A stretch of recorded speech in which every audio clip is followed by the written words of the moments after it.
Welcome back to another Spirit Island video. In this video, I'm going to be covering another miscellaneous topic, this time looking at boards, and more specifically, board E and why I think it is the best board in the entire game. Now, a few things before I get started. First, I think in general, board E is the best board. That doesn't mean other boards can't be good or other spirits. In addition, I'm looking at all of the spirits in Spirit Island. So there are going to be some spirits that might not like board E, but in a general sense, majority of spirits are going to like this board. Once again, all because you don't have this board, that doesn't mean you can't win the game or you can't lose the game. And also, if you do have this board, you could still lose the game. I just think this board has the most amount of advantages compared to the other boards. Now, with that being said, let's talk about the boards. So, board E here has the best Dahan placement, or one of the best Dahan placements in all of the boards in Spirit Island. Now, why do I say that? A few reasons. The first reason is the Dahan placement. So, board E is going to have 2 Dahan in your land 3, 2 Dahan in land 8. You have this middle straggler on E5, and then 1 on E1. What's really important is this Dahan on E5. You're able to access both your E3 as well as your E1, and that's going to be critical to getting certain number of Dahan in that land against specific matchups. Here's an example, Prussia. So Prussia is going to start with a town on your land 3, and that is the land I consider to be your edge case land. The reason for that is because that land can come up turn 1, it's a 50% chance, and then it's able to come up both as the coast card as well as a stage 2 card. Now you might be saying, wait a minute, E1 and E2, they also have the same probability of coming up as your E3, so why aren't these considered edge case lands? Well, the reason is because land 1 doesn't have a building, and land 2 has a disease, so both of these lands are easier to cover than that land 3. So why is board E superior than the other boards? And that is because you have the Dahan in land 3. So once this land, let's say, explores and it builds into Prussia, well, now you can defend it and you can kind of control the invaders in that land. And to take it a step further on board E, you have this E5 Dahan that you can gather into that E3. And now all of a sudden you can take out the Town City Explorer. Looking at another example here, I have board D, where you have no Dahan in that D3. It's so sad. If this land comes up in Prussia, you have no solution. Or I should say no solution. It's just the Dahan counterattack, which a lot of spirits rely on. It just doesn't work. Let's take a look at board A. Board A is another example where you have, or you're able to group up 3 Dahan in that land 3. So not all of the boards are able to group up the 3 Dahan. I believe there's only a couple boards that can do that. And as you can see, board D is one of the boards that isn't. So I'm using Prussia as an example, but let's take a look. What if we're playing against England, right? And now the board looks like this. Having that city in land E1, I would like to have at least 2 Dahan there to be able to kill that city. Board A is an example where if I'm playing against England, I have no Dahan in there. I'll have to move 2 actions to get Dahan there to clean out that A1. And it's just an advantage that board E has. You can easily link up these 2 Dahan and clear that land. Or not clear the land, but at least get some counterattack value from it. Another thing, and you guys have kind of already seen this, is all the Dahan can be connected. And this is really important to play around some unfortunate Dahan events. And if you guys have followed my videos, you'll know that Cultural ASIM is one of the most brutal events to, well, if you're not playing around it, it can be close to game losing. And here it is right here. And this says that in a land with exactly 1 Dahan that has or is adjacent to a city, replace that Dahan with a town. So linking up your Dahan is going to be really important. So being able to pair these guys up, great. Now I don't have to worry about it. Look at board A. A6, I have a lone Dahan. I'm never going to be able to pair this guy up, or it's going to be really difficult for me to. Of course, this is going to be spirit dependent. If I have a way to gather extra Dahan, I'll be able to save this guy, and it won't be a big deal. But just when you have these lone Dahan, like on board A, it's going to be more of a challenge.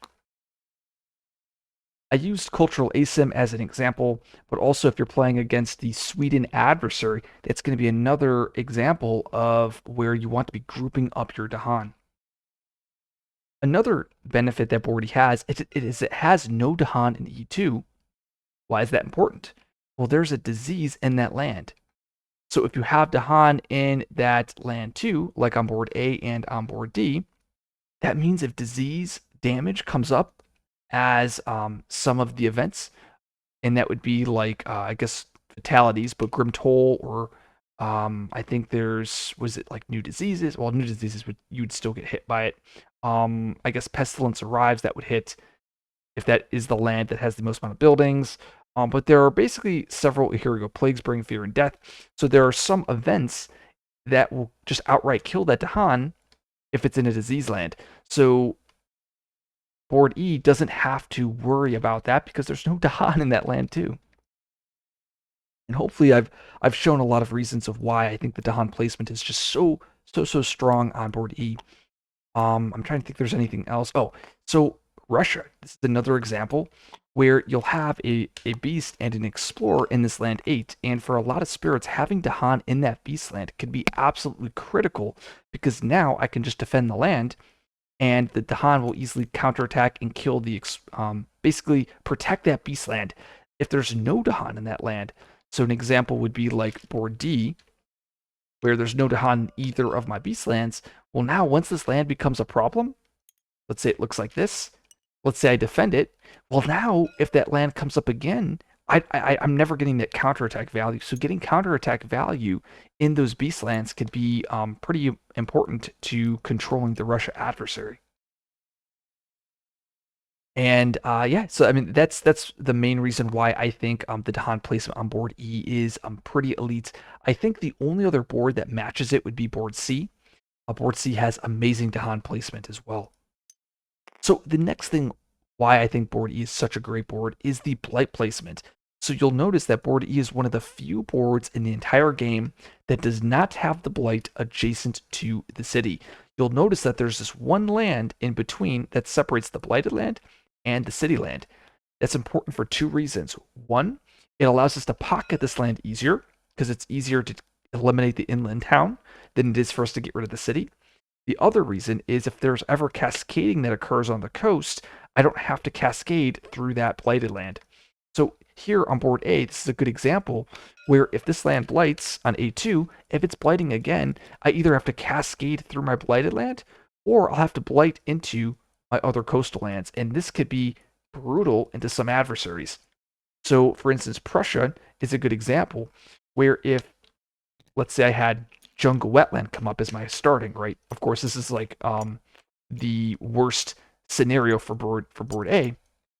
But like, let's just say things go horribly wrong and you end up taking blight like this, right? This is like really bad if this ends up happening.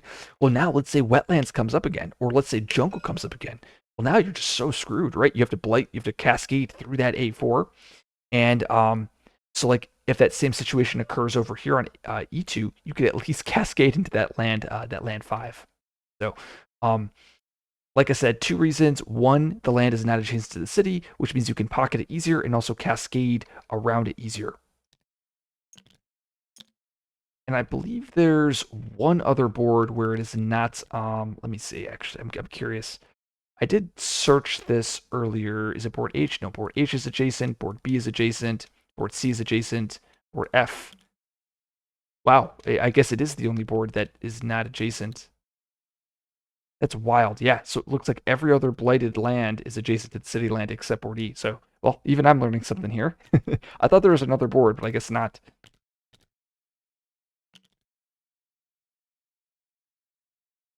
The next thing is board E is really easy to pocket. Now, pocket is a term that we use to refer to a land that will not be explored in because there's no source. So an example would be if this card, it says jungle wetland. Oh, crazy. Here I am saying about the worst case ends up happening to the poor board A player. So here's an example. If, let's say this town is missing. Now, because there's no source on my E7 and my E8, I'm not going to explore in those lands because there's no source. So I'll end up only exploring onto e4. And the term we use to describe that is these lands are going to be pocketed, these 3 lands. So why is that important? Well, that's going to be important because if you're able to get rid of this town, you can easily pocket. Usually it's you'll end up pocketing these 3 lands. Now you're going to notice you pretty much can do that on any board, right? If you get rid of that inland town, you end up are able to pocket a couple lands. But with board E, it's more to an extreme. Why is that? Well, some adversaries have extra buildings on the coast. Good example would be England. So England starts with 3 buildings on the coast like this. Well, if I were to get rid of this inland town, I'm still pocketing those 3 lands. Let's look at board A, for instance. If I get rid of this town, I only pocket 2 lands. In addition, I won't be able to pocket my blighted land. So the adjacency of that land, one city into England, you still can pocket your inland lands on board E, while on some of the other boards, well, like board A, you're just never going to, right? Because you have that coastal city just adjacent to like everything. But like another example would be, I guess this is another board B is another example where you can hyper pocket into England, and it looks like this. So you get rid of that B6 town, and then you end up pocketing your B7 and B8, which is nice, but you're not pocketing 3 lands like you are with board E, and you're not pocketing your wetlands here. So that's just the ability to pocket. Board E is known for being able to pocket quite well. It also just comes down to the geometry of the board, and this is it's harder for me to show it in this video, but just how the lands are adjacent to one another and like the cutoffs just tend to like there's a lot of situations where like you're just out of range of being adjacent to certain lands, which in some cases could be bad, but for pocketing it's really good. The last thing about board E that really makes it stand out is the placement, the starting presence for a lot of spirits. So Roots, for an example, is going to start in E5, E7, and E8, and it's just an absurd start for Roots. Like this is like playing on this board probably reduces the difficulty by 1 to 2 for that spirit. Just with how strong of a start it is for Roots. Another example would be Volcano. Being able to start here in E5, you have complete control of your entire coast, and then you're 2 range away from your E8 and your E6, so you can cover your inlands. And as I said, having those 2 Han over here is just so critical to defending that land, especially with Volcano. Fangs is another example where you're going to start over here in your E7, and now you can easily gather your stuff, take out this town, and pocket your inland. This board, board E, is just absolutely busted with Fangs. It enables those fast tempo plays, and there's plenty of spirits. If you go through a lot of them, they'll just dominate on board E. Just because of the adjacencies and just what's going on with the board. Like Eyes is another example, right? Where you really want jungle coverage, and look at here and here. You hit all of your lands, so you just have amazing jungle coverage. So there's just so many things going for board E. It's actually gotten to the point where the developers have actually told us, well, during playtesting of NI, near the end, they said to just not playtest on this board. And that was because the games are just very warped. It's just the spirits have just an extra advantage to the point where it could skew the data points. And on the contrary, they told us not to play on board D because it's the exact opposite, where there are some set of explorers that could just be so painful for the spirits, it's hard to come back. So hopefully this video was informative for someone that wanted to know why I think board E is the board to rule them all. If you like this video, like and subscribe. I will see you guys in the next video.